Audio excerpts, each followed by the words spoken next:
আজ আপনাদের সাথে শেয়ার করব ডাবের 2 লেয়ারের জেলো পুডিং। এই পুডিংটা দেখতে যেমন চমৎকার, খেতেও কিন্তু মাশাআল্লাহ অনেক বেশি মজার। প্রচণ্ড গরমে, রমজান মাসে অথবা ঈদে আপনারা যে কোনো সময় কিন্তু এই আইটেমটা বানিয়ে নিতে পারেন। এটা কিন্তু একেবারে ছক্কাতে ছক্কা। ভিডিওটি হারিয়ে যাওয়ার আগে শেয়ার করে টাইমলাইনে রেখে দিতে পারেন। যখন এই ডেজার্টটি বানাবেন টুপ করে ভিডিওটি দেখে কিন্তু ঝটপট এই ডেজার্টটি বানিয়ে নিতে পারবেন। একটা প্যানে নর্মাল পানি নিয়ে নিচ্ছি 2 কাপ। তবে আপনারা চাইলে কিন্তু এখানে পানির পরিবর্তে ডাবের পানিও ব্যবহার করতে পারবেন। নারকেলের দুধ দিয়ে দিচ্ছি 2 কাপ। মিষ্টির জন্য এখানে আমি হাফ কাপ প্লাস আরও 2 টেবিল চামচ চিনি দিয়েছি।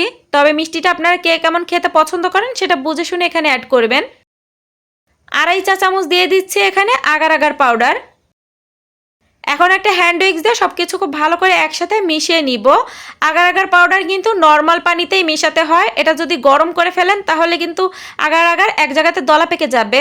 সব কিছু একসাথে খুব ভালো করে মিক্সড করে নিয়ে চুলাটা জ্বালিয়ে দিয়েছি। দেন অনবরত নেড়ে চেড়ে এর ভিতরে বলক তুলে নিতে হবে। পুডিংয়ের লেয়ারটা আপনারা কোনটা কতটুকু রাখতে চান সেটা বুঝে শুনে এখানে পানি অথবা নারকেলের দুধটা ব্যবহার করবেন।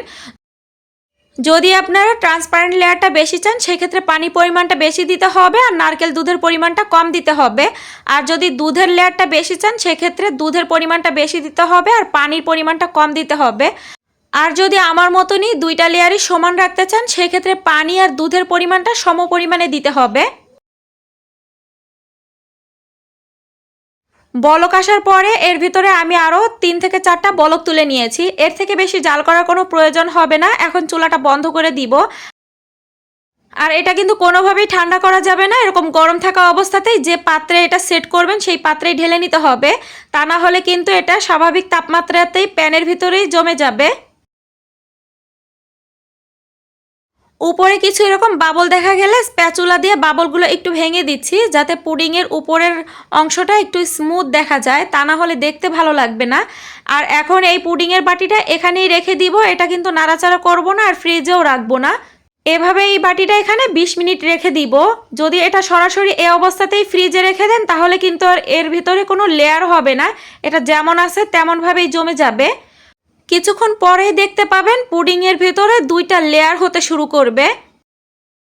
পুডিংটা যখন নর্মাল তাপমাত্রাতে পুরোপুরি ঠান্ডা হয়ে যাবে এটা নর্মাল ফ্রিজে রেখে দিব 2 থেকে 3 ঘন্টার জন্য। পুরোপুরি ঠান্ডা করে তারপরে এটা বের করে নিব। দেখতেই পাচ্ছেন পুডিংটা খুব ভালোভাবে সেট হয়ে গিয়েছে। তবে সফট একটা বাউন্সি ভাব আছে। এটা অতিরিক্ত যদি আগার আগার দিয়ে ফেলেন সেক্ষেত্রে খাওয়ার সময়টা কচকচে লাগবে, সেটা মোটেও ভালো লাগবে না। তাই আগার আগারের পরিমাণটা অবশ্যই ঠিক রাখতে হবে। এখন আমরা পুডিং যেভাবে ডিমোল্ড করি সেভাবেই ডিমোল্ড করে নিব। চারপাশে 4টা কাঠি দিয়ে নিয়েছি আর পুডিংটা এখন ডিমোল্ড করে নিচ্ছি। এখন এই পুডিংটা স্কোয়ার শেপ করে কেটে নিচ্ছি। এতে করে দেখতেও ভালো লাগবে আর এটা ওয়েস্টও হবে না। তবে আপনারা আপনাদের পছন্দ মতন শেপে কিন্তু এটা কেটে নিতে পারবেন। পুডিংটা আপনাদেরকে একটু কাছ থেকে দেখিয়ে দিচ্ছি। দেখতেই পাচ্ছেন পুডিংটা কিন্তু 2টা লেয়ার হয়েছে আর একটা ট্রান্সপারেন্ট লেয়ার, একটা হচ্ছে দুধের লেয়ার। তো এই পুডিংটা খেতে কিন্তু ভীষণ মজার। আমার বাচ্চারা তো বলে এই পুডিংটা নাকি তালের শ্বাসের মতন লাগে খেতে। রেসিপিটি ভালো লেগে থাকলে লাইক কমেন্ট শেয়ার করতে ভুলবেন না। দেখা হচ্ছে নেক্সট কোনো রেসিপি নিয়ে। ততক্ষণ সবাই ভালো থাকবেন, সবাই সবার জন্য দোয়া করবেন। আজকের মতন বিদায় নিচ্ছি। Tata, bye bye.